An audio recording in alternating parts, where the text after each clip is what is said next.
The hated orphan becomes a godslayer. The truth about Naruto's final form is a secret that shames every villain he ever faced. We uncovered the forbidden jutsu that could crack a star. Stick to the end to see why the series could never continue after his peak.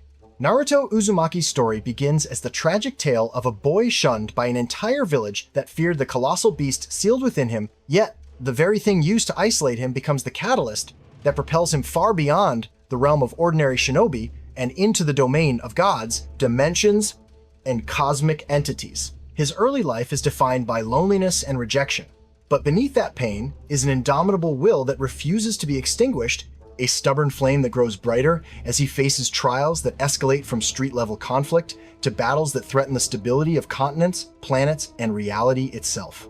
As Naruto grows, so does the scale of the threats surrounding him. He transitions from fighting assassins, lurking in the shadows, to facing the Akatsuki, an organization of renegade superweapons, and eventually to confronting entities whose mere existence destabilizes nature.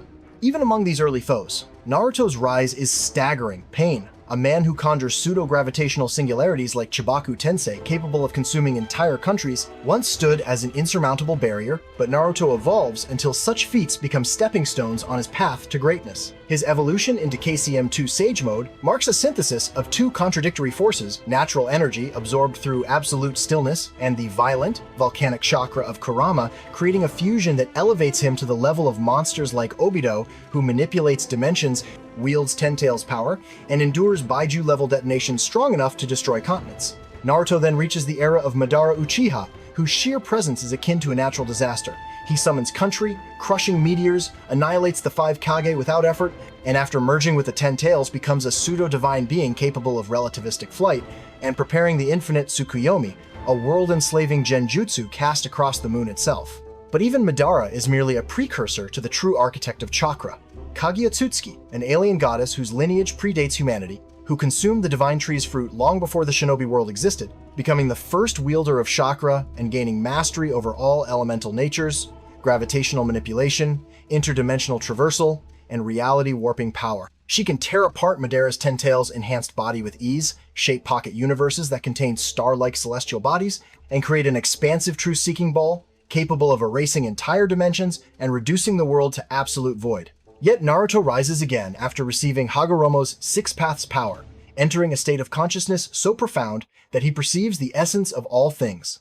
He gains flight, perfect mastery over every chakra nature, the ability to repair life force, command truth-seeking orbs that erase matter from existence, and the immunity to nearly all forms of attack except senjutsu. Together with Sasuke, Naruto creates a 6 Paths Chibaku Tensei powerful enough to restrain Kaguya with sealing strength calculated to surpass dwarf stars. His speed becomes so immense that he surpasses the Raikage's near light speed assaults and reacts to Madara's Light Fang, a beam likened to the speed of light itself. Even after the Fourth Great Ninja War, Naruto's battles ascend again as he confronts Momoshiki Tsutsuki, whom Sasuke explicitly states surpasses Kaguya. Momoshiki's raw energy allows him to split the Divine Tree by simply powering up, and his might eclipses Toneri, who intended to destroy Earth by sending the moon crashing into it. Even weakened Divine Tree fragments withstand the attacks of 8 Gates Guy, whom Madara, at the height of his own power, called the strongest.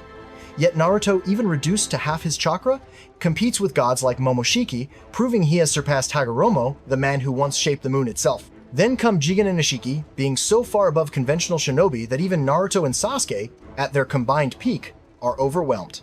Jigen dominates them effortlessly, and Ishiki's true form exists on another plane entirely, using microscopic chakra rods that not even the Sharingan can perceive, expanding to fatal sizes inside victims who only realize they're dying after the damage has already been done. Faced with extinction-level defeat, Naruto and Kurama activate their final, forbidden technique, Baryon Mode, a nuclear reactor-like fusion of their chakras that creates an energy source surpassing every form Naruto has ever used at the irreversible cost of Kurama's life. In Baryon Mode, Naruto becomes a cosmic force. His speed eclipses all prior measurements, he casually catches Ishiki's god-tier projectiles, and every strike he lands drains Ishiki's remaining lifespan, cutting hours into minutes. This form outclasses 6 Paths Sage Mode as dramatically as 6 Paths outclass Naruto's earliest abilities.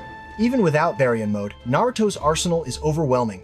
Thousands of shadow clones capable of advanced jutsu, Rasengan variations that tear apart cellular structures, sealing techniques that bind beings beyond physical defeat, Tailed Beast Mode generating a colossal Kurama avatar, sensory perception that detects emotions and life energy, battlefield intellect, honed from reckless improvisation into refined tactical genius, and a chakra pool vast enough to empower entire armies. At his ultimate height, Naruto's potential ranges from multiplanetary to star level, with speeds exceeding light many times over, cementing his evolution from an abandoned orphan to a god-breaking warrior who holds the brilliance of a star in his hands. It is astounding that the child once hated and ignored by his own village grows into a figure capable of challenging and defeating celestial beings, proving beyond any doubt that the answer to whether he can conquer gods is the same as the message he carried since childhood. Believe it. Tell me which version of Naruto stands as the absolute strongest. Debate if Boruto's power scaling disrespects his legacy. Drop your full analysis in the comments. Follow for more breakdowns that reveal hidden power tiers.